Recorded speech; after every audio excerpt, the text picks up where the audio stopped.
Good morning students, class 6। आज हम लोग भूगोल में पाठ 5 पढ़ेंगे। पाठ का नाम है दिशाएं। तो दिशाएं कितने हैं? 4 दिशाएं 4 है। पूरब, पश्चिम, उत्तर, दक्षिण।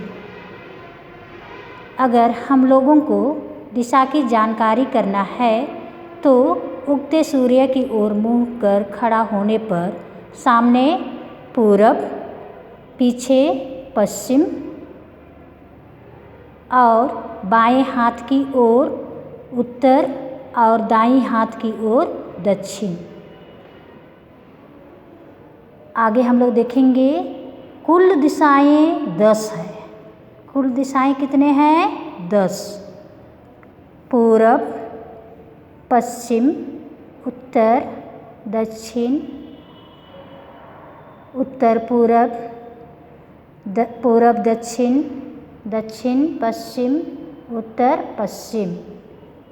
जेनिथ या आकाश, नादिर या पताल।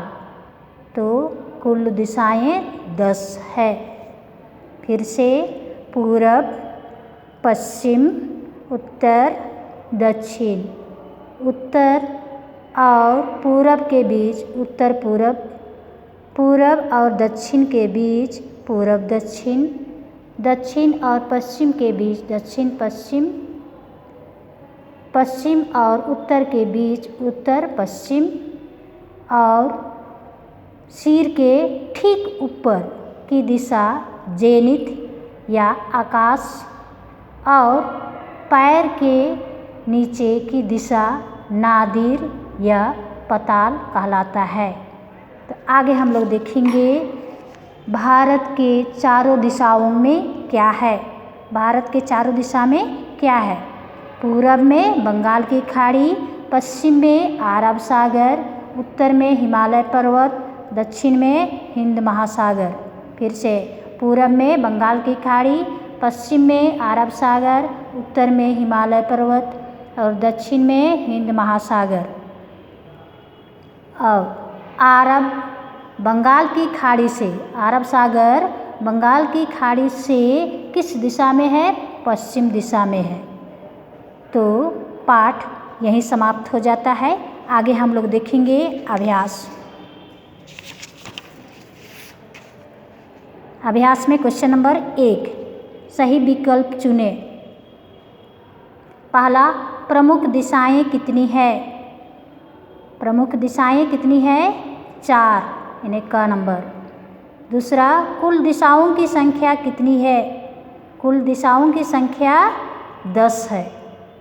तीसरा, बंगाल की खाड़ी भारत के किस दिशा में है? बंगाल की खाड़ी भारत के किस दिशा में है? दक्षिण पूरब। दूसरा नंबर, खाली जगहों को भरें। हिमालय पर्वत भारत के किस दिशा में है? हिमालय पर्वत भारत के उत्तर दिशा में है। दूसरा, उत्तर तथा पूरब के बीच डैश दिशा होती है। उत्तर और पूरब के बीच डैश दिशा होती है। तो क्या होगा? उत्तर पूरब दिशा होती है। आगे है तीसरा, अरब सागर बंगाल की खाड़ी से डैश दिशा में है। अरब सागर बंगाल की खाड़ी से किस दिशा में है? पश्चिम दिशा में है। आगे है क्वेश्चन नंबर 3 का दूसरा। क्वेश्चन नंबर 3 का दूसरा, ध्रुव तारा किस दिशा में नज़र आता है? ध्रुव तारा किस दिशा में नज़र आता है? तो किस दिशा में ध्रुव तारा दिखाई देता है?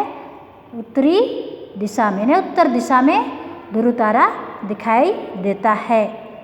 तो पाठ यहीं समाप्त हो जाता है।